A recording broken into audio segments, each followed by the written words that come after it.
everybody, welcome back to my channel Learn with Virali. I'm Virali, your guide on this coding adventure. In episode 20 of Introduction to CSS Beginner Series, we'll be understanding the property of overflow in CSS. So let's get started. Alright, so I have the blueprint of the HTML document ready here.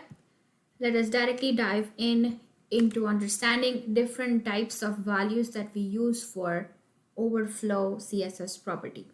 So first, I'll try to have a div tag. Inside the div tag, I'll be having a paragraph. There is a shortcut in VS Code wherein if you write lorem 20, it is gonna be creating a dummy content with the size of 20.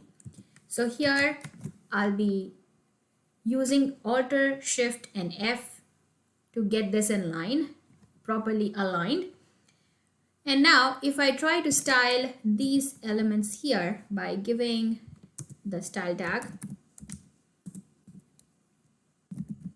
inside the style tag, I'll be defining the style for our div element, wherein I'll be saying width as 200 pixels, height as, let's say, 65 pixels. Let's give background color as coral, and then let us give a border 1 pixel solid and black.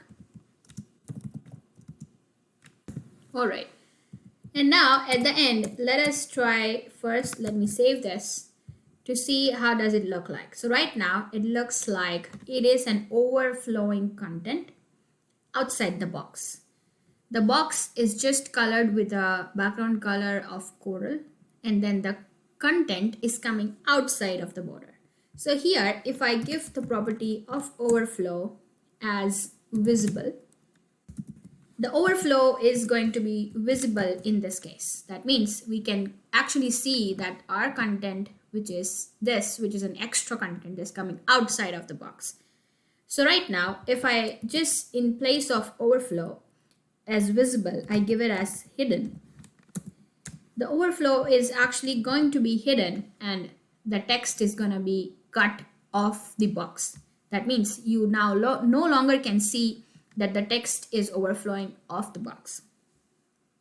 We have another property instead. We can use scroll, which is going to show a scroll bar like this, which is going to have my entire content in it, and I can scroll through up and down in the vertical position. This is a scroll having the default value as scroll or overflow-y, which is the vertical scroll bar which is given to you. Now, in place of scroll, you can also use as auto, which automatically adjusts the content with the box. That means an automatic scroll bar is developed if the content is not able to fit inside the given width and the height of the div element. Now we have another property here which we can use as in to explicitly specify the overflow for X, which is gonna be from left to right, which let's take it as hidden, and then we can say overflow for Y should be given as scroll. That means only Y, or we will be having the vertical scrolling, no horizontal scrolling is available in this case. If this video was insightful, don't forget to like, share, comment and subscribe to my YouTube channel as it helps me to create more such insightful videos. Until then, happy coding.